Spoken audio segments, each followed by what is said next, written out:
ओम गंग गणपतये नमो नमः। संक्षिप्त शिव पुराण सत्र रुद्र संहिता अध्याय 40-41 भाग 1। अर्जुन और शिवदूत का वार्तालाप। किरात भेषधारी शिव जी के साथ अर्जुन का युद्ध। पहचाने पर अर्जुन द्वारा शिव की स्तुति। शिव जी को अर्जुन को वरदान देकर अंतर्ध्यान होना।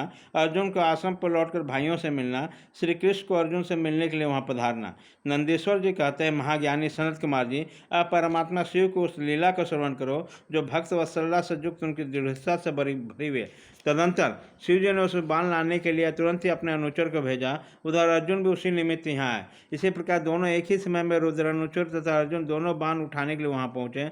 तब अर्जुन ने उसे डरा धमकाकर अपना बाण उठा लिया। यह देखकर उस अनुचर ने कहा, ऋषि सत्तम, आप क्यों इस बाण को लिए जा रहे हैं? ये हमारा सहायक है, इसे छोड़ दीजिए। भीलराज के उस अनुचर द्वारा यूँ कहे जाने पर मुनिश्रेष्ठ शंकर अर्जुन ने शंकर का स्मरण किया और इस प्रकार बोले।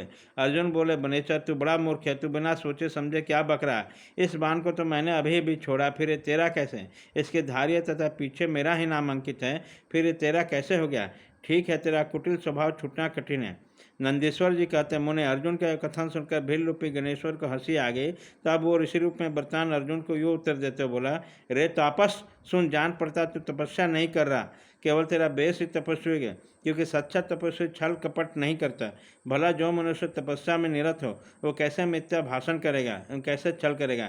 अरे तू मुझे अकेला मत समझ, तुझे ज्ञात होना चाहिए मैं एक सेना का अधिपति हूँ। हमारे स्वामी बहुत से बनचारी भीलों के साथ वहाँ बैठे हैं।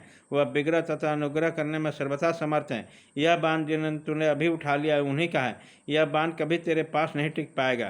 तापस, तो क्या अपनी तपस्या का फल नष्ट करना चाहता है? मैंने तो ऐसा सुन रखा है, चोरी करने से, छलपूर्वक किसी को कष्ट पहुंचाने से, विस्मय करने से तथा सत्य का त्याग करने से प्राणियों का तप क्षीण हो जाता है। ये बिल्कुल सत्य है। ऐसी दशा में तुझे अब तप का फल कैसे प्राप्त होगा?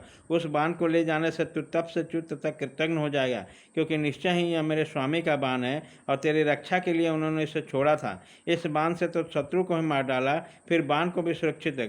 तू तो महान कृतज्ञ और तपस्या में मंगल करने वाला। जब तू सत्य नहीं बोल रहा तब फिर इस तप से सिद्धि की अभिलाषा कैसे करता है? अतः यदि तुझे बाण से प्रयोजन है तो मेरे स्वामी से मांग ले, वे स्वयं इस प्रकार से बहुत से बाण तुझे दे सकते हैं।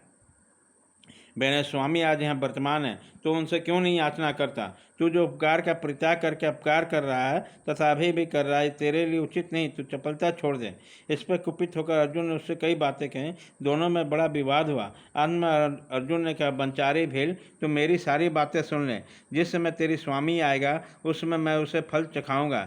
तेरे साथ युद्ध करना तो मुझे शोभा नहीं देता, अतः मैं स्वामी के साथ ही लोहा लूँगा, क्योंकि सिंह और गिद्दर का युद्ध उपहासद माना जाता है। भील, तुझे मेरी बात तो सुन ही ली, अब तू मेरे महान बल को देखेगा। जा अपने स्वामी के पास लौट जा, अथवा जैसी तेरी इच्छा वैसा कर।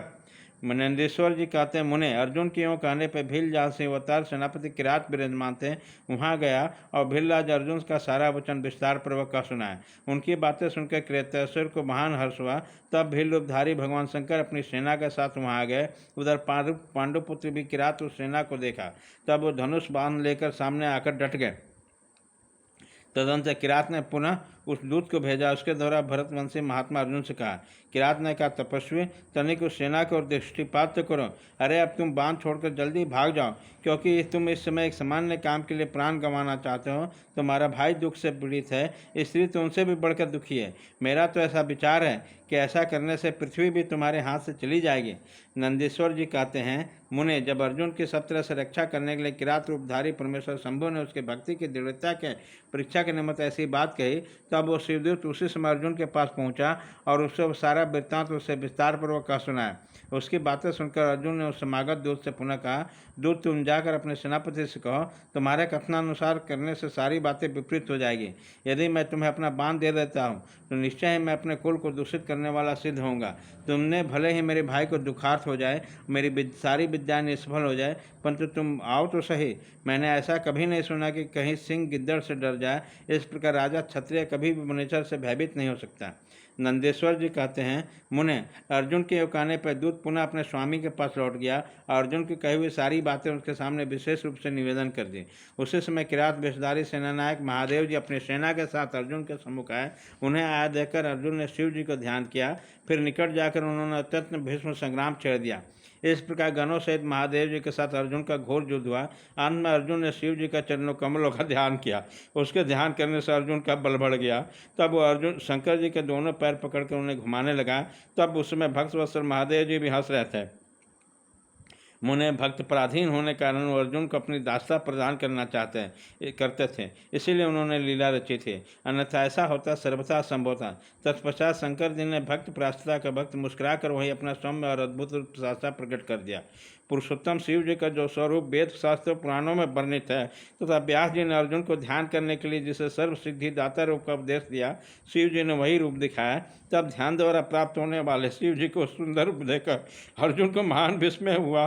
फिर वो लज्जित होकर स्वयं पश्चाताप करने लगे। अहो, जिनको मैं प्रमुख रूप से वर्णन किया, वे त्रिलोक के अधीश्वर कल्याण करता साक्षात स्वयं शिव तो यही है। हाय, इसमें मैंने ये क्या कर डाला। अहो, भगवान शिव की माया बड़ी बलवती है, ये बड़े बड़े मायाओं को भी मुंह में डाल देती है। फिर मेरी तो बिसात ही क्या। उधर प्रभु ने अपने रूप को छुपाकर कौन सी लीला रची है। मैं तो उनके छल द्वारा छला गया। इस प्रकार अपनी बुद्धि का भली भांति विचार करके अर्जुन ने प्रेम पूर्वक हाथ जोड़कर मस्तक झुकाकर भगवान शिव को प्रणाम किया और खिन्न मन से यो कहा। भाग 1 खत्म।